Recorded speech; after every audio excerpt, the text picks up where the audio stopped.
હે ભાઈ, ભગવદ્ ગીતામાં એવું લખ્યું છે કે કર્મ કરો, ફળની અપેક્ષા ન રાખો. બરાબર? તો ફળની અપેક્ષા રાખ્યા વગર કેટલું કર્મ કરવું? એ વાત સાચી છે. તું જ્યારે તારું કર્મ કર તે ફળની આશા નહીં રાખો. સમજે? ભગવદ્ ગીતામાં છે કર્મણ્યેવાધિકારસ્તે મા ફલેષુ કદાચન. મતલબ કે તમે કર્મ કરો પણ ફળની આશા ન રાખો. એનો મતલબ શું થાય ખબર તને? કે તમે છે ને જ્યારે ફળની આશા રાખ્યા વગર કર્મ કરો ને તો તમે તમારા કામમાં એક્સપર્ટ થઈ જાઓ કે વારે વારે સમજે? તો તમારામાં પરફેક્શન આવી જાય.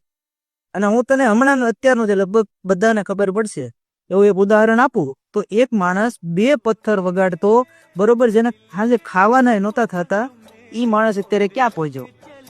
બધા મને કોમેન્ટમાં કહેશે એ બાબતે. સમજી?